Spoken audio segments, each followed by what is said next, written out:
नमस्कार साथियों।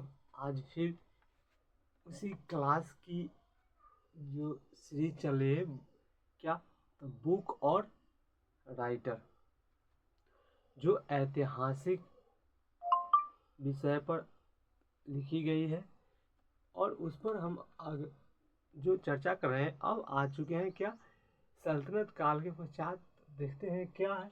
अब ये सारे हो जाएंगे मुगल, लगभग ये मुगल काल के समय के ही ये पुस्तक लिखे जा रहे हैं। तो लिखे जा रहे हैं तो इसमें जो देखा जा रहा है कि आखिर ये पुस्तकें की सीरीज है। तो ऐसे तो नहीं है कि कोई भी कह देगा कि ये क्या है, बुक है, बुक से आता नहीं। लेकिन ये बुक इस तरह के लिए है जो यदि आपने माइंड में रख ली तो आपका निश्चित है कि इससे बाहर भी जाना मुश्किल हो जाएगा। और हाँ, एक क्लास के बाद एक या दो और क्लास लिया जाएगा बुक पर, और हमारा बुक का जो सीरीज हो जाएगा वो कंप्लीट हो जाएगा।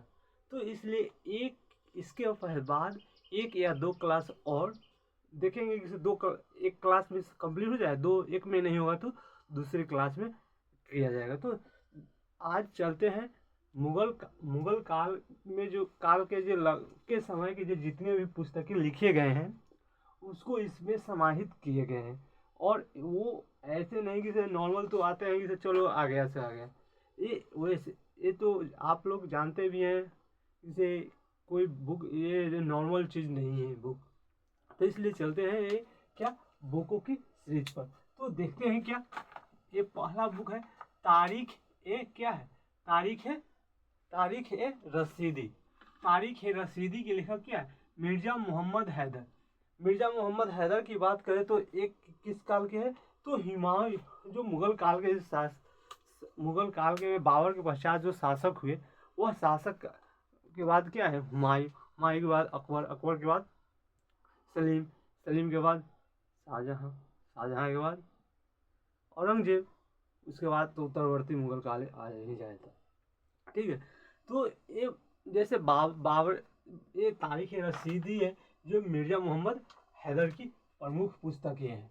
मिर्जा मोहम्मद हैदर की इससे एक समान पुस्तक है क्या, हुमायूंनामा, जो जानते ही हैं लोग कि से एक गुलवर्धन में, तो आप जानते हैं वो तो रखिए।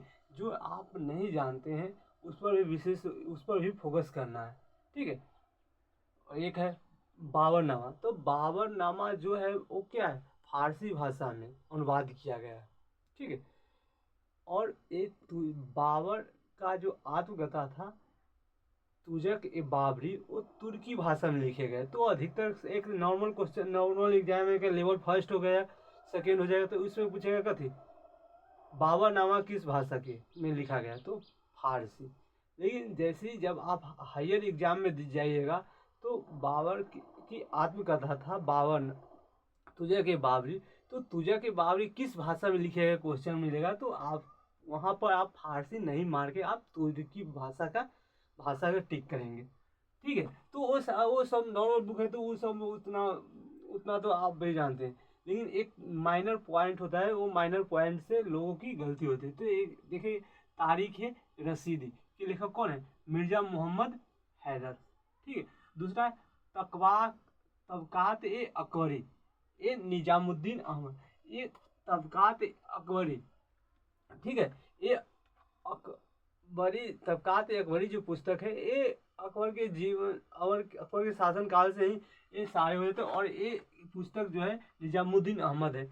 ये ऐसा क्वेश्चन है जो सिर्फ समान एग्जाम के अलावा विशेष रूप से इस पर फोकस कर सकते हैं, क्योंकि ये एग्जाम में सिर्फ एक लेवल फर्स्ट नहीं, ये यूपीएससी लेवल तक में इसका राइटर के बारे में पूछ चुका है। अगर यहाँ पर अकबर नहीं रहेगा तो अगर हुमायूं भी रहे तो हुमायूं भी टिक कर सकते हैं। तो अगर ये पुस्तक हुमायूं के काल में भी निजामुद्दीन अहमद थे, और ये लिखे गए निजामुद्दीन अहमद के द्वारा जो पुस्तक लिखे गए तबकात अकबरी, और ये बहुत फेमस भी है ये लेखक। हुमायूं के बाद क्या है, अकबर के काल में भी इनका रहे, अकबर के दरबारी रहे। उसके बाद क्या है, ये सब जानते हैं कि अकबरनामा, अबुल फजल। तो अबुल फजल जो अकबरनामा जो है ये तो 6 सीरीज ए सीरीज चला है, और इसमें प्रमुख अनुवाद के रूप में जो रखा गया था, अकबरनामा से अनुवाद किया गया, तो ये अबुल फजल के नेतृत्व में रखा गया। इसके अंतर्गत बहुत सारे लेखक हैं, लेकिन मूल रूप से अगर कहा जाएगा अकबरनामा आईने अकबरी, ये अबुल फजल का हो जाएगा। ठीक, अकबरनामा और आईने अकबरी क्या है, अबुल फजल का। दूसरा है तारीख ए फरिश्ता। एक इतिहासकार है फरिश्ता और तारीख है फरिश्ता। ऐसे तारीख है फरिश्ता, तो फरिश्ता एक इतिहासकार है जो दरबारी इतिहासकार है। ठीक, और ये तारीख ए फरिश्ता मोहम्मद कासिम के द्वारा लिखी गई पुस्तक है जो मुगल काल की है, और एक है फरिश्ता है जो सल्तनत काल के दरबारी इतिहासकार है। ठीक, तारीख है फरिश्ता। और एक फरिश्ता जो है, फरिश्ता एक होता है क्या, अनजाने लोग जो उसको जीवन बचा दिए, वो फरिश्ता काल है, एक है। दूसरा है तारीख उल वाकियात, जौहर अफ्ताह बच्ची की पुस्तक है तारीख वाकियात। चौथा है तारीख ए सिंध। तारीख ए सिंध लिखा गया पुस्तक है मीर मोहम्मद मासूम के द्वारा जो लिखा गया था, जो गजनी राजवंश था 986 से लेकर अकबर के 986 से लेकर 986 में गजनी 986 में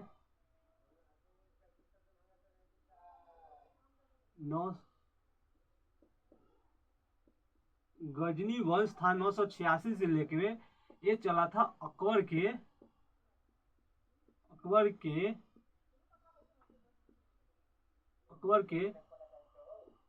38वें वर्ष तक का इतिहास इसमें मिलता है। तारीख सिंध जब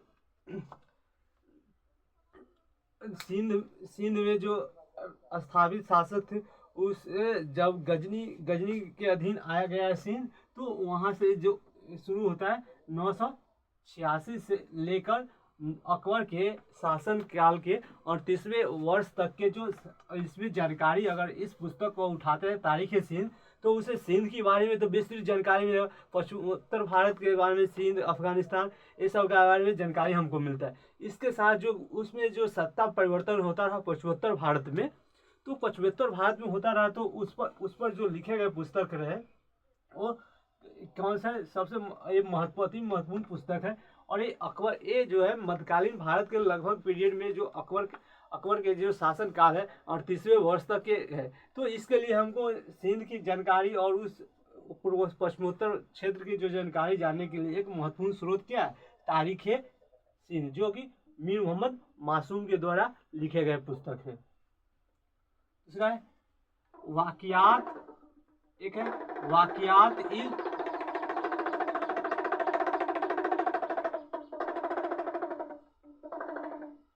एक और पुस्तक है वाकियात इल मुस्तकी के लेखक कौन है, शेख रिजक उल्लाह मुस्तकाई, यानी है।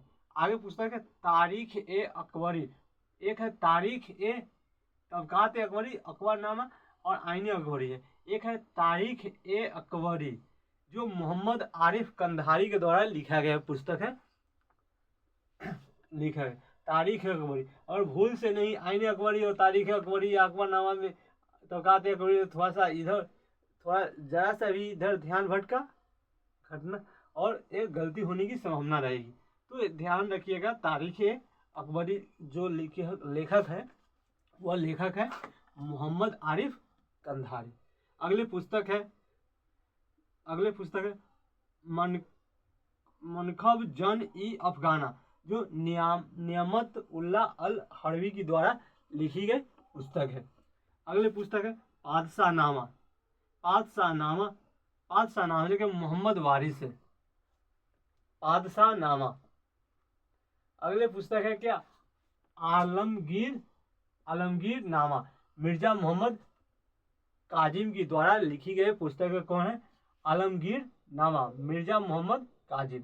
दूसरा है जफरनामा, जफरनामा गुरु गोविंद सिंह के लिखे गए। यानी जब जफरनामा जब सिखों के हुए 10वें गुरु हम लोग जानते हैं कि गुरु गोविंद सिंह हुए, तो गुरु गोविंद सिंह और मुगल बादशाह जो औरंगजेब थे उनके बीच जो पत्रों का जो संवाद पत्राचार हुआ, उस पत्राचार के जो संग्रह किया गया, उस पत्राचार में एक मुगल बादशाह औरंगजेब और ये सिखों के 10वें गुरु है गोविंद सिंह, तो दोनों के बीच जो इन दोनों के बीच जो पत्राचार हुआ, वो पत्राचार का ही संग्रह कहलाता है क्या, जफरनामा। ठीक है, जफरनामा, जफरनामा ये कहलाता है गुरु गोविंद सिंह के द्वारा ये संग्रह किए गए। दूसरा अगली पुस्तक है इमाद दुरुस शहादत, जो गुलाम नकवी के द्वारा लिखी गई प्रमुख पुस्तकें हैं। अगले पुस्तक है योगभास, ये ऋषि व्यास के द्वारा लिखे गए योगभास। योगभास बहुत महत्वपूर्ण, ये परीक्षा में पूछे भी जा चुके हैं। और तत्व वैसर्धी, यह है ऋषि बागपति मिश्र के द्वारा लिखे गए। ठीक है, अगली पुस्तक है तोहफा ए अकबर शाही,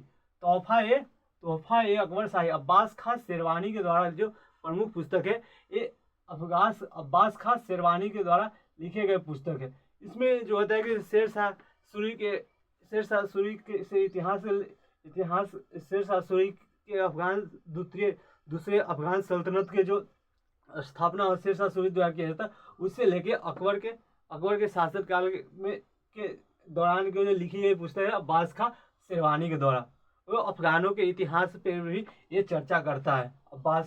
अफगान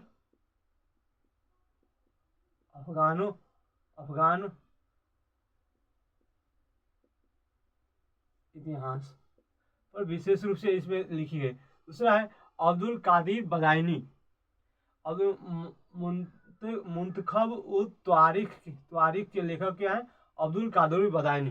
ये एकदम कट्टर इमाम हुए थे जो अकबर कालीन थे एकदम, और ये सत्ता के लिए कहते हैं कि नहीं, ये इस्लामी परंपरा ही स्थापित है। यानी कट्टर बदायनी थे, अब्दुल कादिर बदायनी, जो ये थे मुंतखब तारीख, ये प्रमुख पुस्तक है और पुस्तक पूछे भी जा चुके। इवन SSC से लेकर BPSC UPSC तक में भी ये क्वेश्चन आए भी हैं। तो ऐसा नहीं बात कर सकते कि ये नॉर्मल अथी है, ये सारे एग्जाम में पूछे जा रहे हैं। तो ये ध्यान में रख के, इसलिए इसको ध्यान में रख के यहाँ पर ड्रॉ किए गए व्हाइट बोर्ड पर। और तारीख अल्फी के लेखक नकीब खां, यानी तारीख ए अल्फी के लेखक कौन है, नकीब खां। इसमें हमको यह देखने को मिलता है, तारीख अल्फी में देखने को मिलता है कि जब इस्लामी कैलेंडर है हिजरी संवत के जो 1000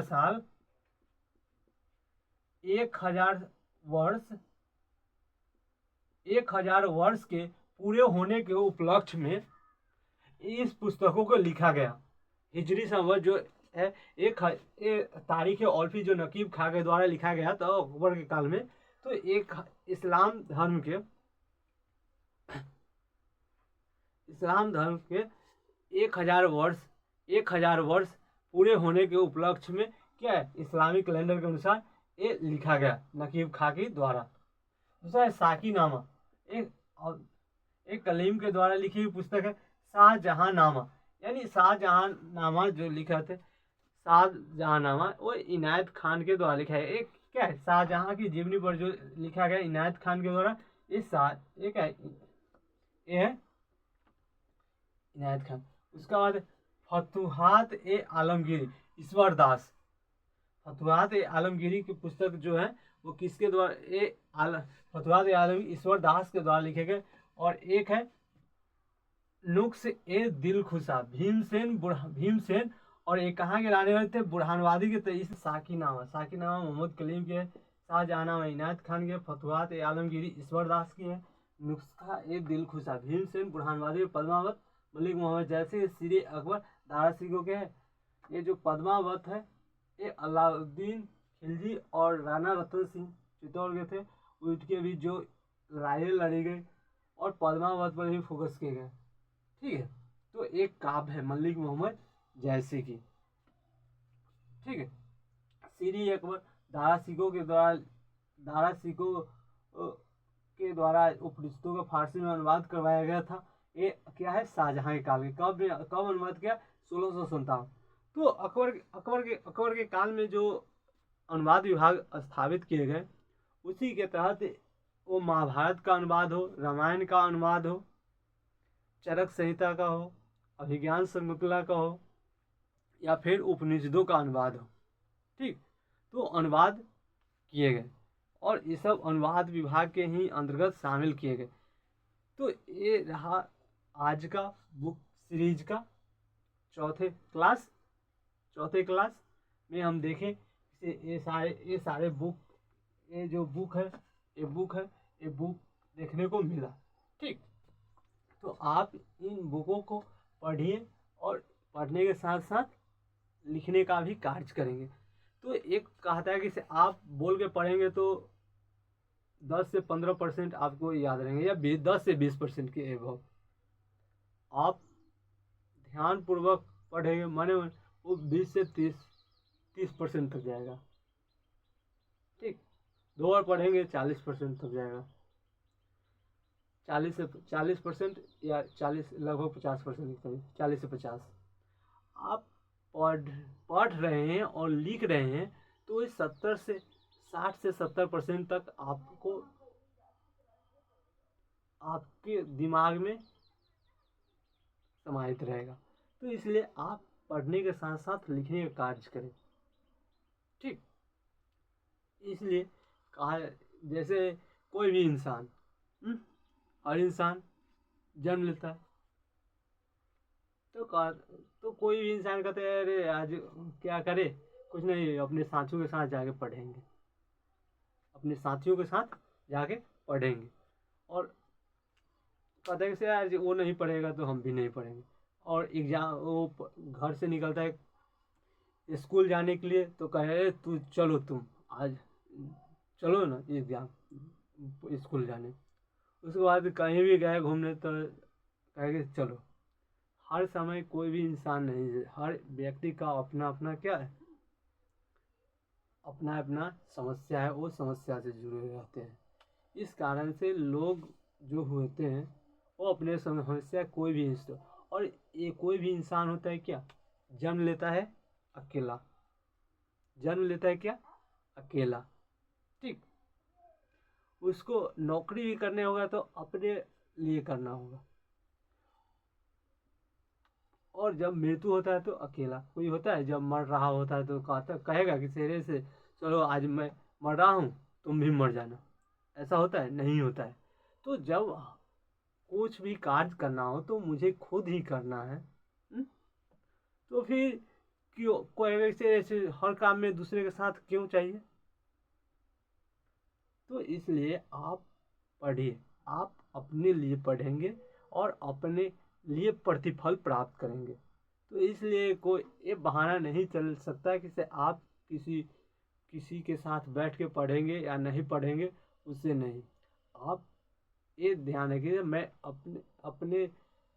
अपने प्रतिफल के लिए, बेहतर जीवन के लिए पढ़ रहा हूँ। ये नहीं कि दूसरे के साथ ये बहाना चाहिए तुम चलो आज तो मैं चलूँगा, ये सब नहीं। आप जन्म लिए थे अकेले और मरेंगे भी अकेले, और आप जो प्रतिफल प्राप्त करेंगे अपने लिए प्रतिफल प्राप्त करेंगे, ना कि दूसरों के लिए। इसलिए ये ध्यान रखिए, जो भी मैं करने जा रहा हूँ वो अपने लिए, अपने प्रतिफल प्राप्ति के लिए, और जो भी करूँगा वो मुझे ही पाना है, किसी दूसरे को नहीं। तो इसलिए दूसरे पर डिपेंडेंट होने की कम रहे। इसके लिए आज की क्लास इतना ही। धन्यवाद।